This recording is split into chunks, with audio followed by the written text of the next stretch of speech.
I think now we are ready to define our symmetric Fock space. So here's the definition. That's the that's where our operators will act. And so the Fock space is built out of an underlying Hilbert space. So this is H. So this is a Hilbert space from which we start. And then we build over this Hilbert space a new Hilbert space, which we call the symmetric or the bosonic Fock space. So the symmetric or bosonic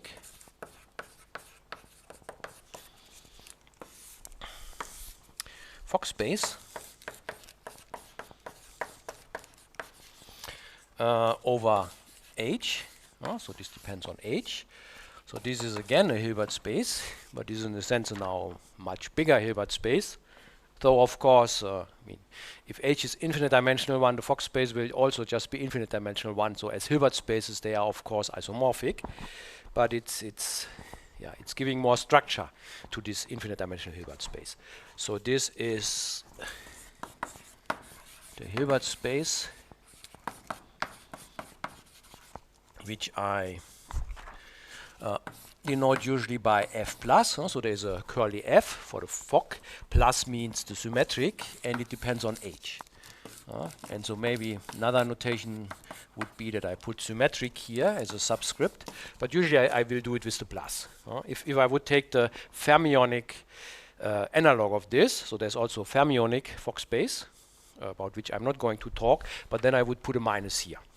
Anyhow, so this here is, by definition, I'm taking the direct sum of tensor powers of my h to the power n, but I'm actually only interested in symmetric tensors, so I'm also taking the projection. So I take Pn of h to the power n. And so this Pn of h to the power n, so that's the subspace of the h to the power n, the symmetric subspace, that I usually also will denote by h to the power n, but then I'm putting a plus here. And I mean, sometimes people also use the notation that they replace this tensor sign by this sign here and putting n here. So this is just another notation which at least here I'm not going to use. Usually I will use this. Yeah, so that's the definition of the symmetric Fock space. And of course I'm summing here over also from n equal to 0. So what we need is of course also the 0th tensor power of a Hilbert space, and of course the 0th power of something. This should be a one-dimensional object. So those are just the complex numbers. So where P0 of h to the power 0, that's what I want here, and which maybe is not really strictly defined up to now. Of course we know the tensor powers if n is a natural number, but this would mean starting at n equal to 1. But we start here at n equal to 0, so I need what do I mean with this and what do I mean with this. And with any Hilbert space to the tensor power 0, I just mean the complex numbers. And of course the projection there, I mean there's nothing to symmetrize on the complex numbers, so this is just the identity operator. So this is just h to the power 0, which is just the complex numbers. And of course the complex numbers, so this is a one-dimensional space which corresponds to the vacuum. So this is something which we get in addition to h. So h is what we are thinking of as the one-particle space. And then in addition, we also have the h to the power 0, which is the vacuum, which means no particle is there.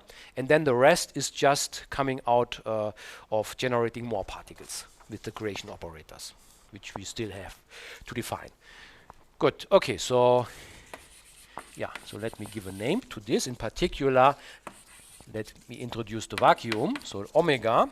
So this is the vector in this space here. So this space is given by linear combinations of elements in the various components here. And if I take one which only has a 1, So the first component is C, so I'm taking the 1 in C, and then everything else is 0. So this is an element in the 0 component here, and that's what we are going to call the vacuum. So that's somehow the canonical vector which we have in our symmetric Fock space. So this is usually called a vacuum. I mean, vacuum is a kind of physical notation because it means no particle is there. For us in mathematics, it's just this very canonical vector which we have there. And H, the space from which we start, we usually call the one particle space.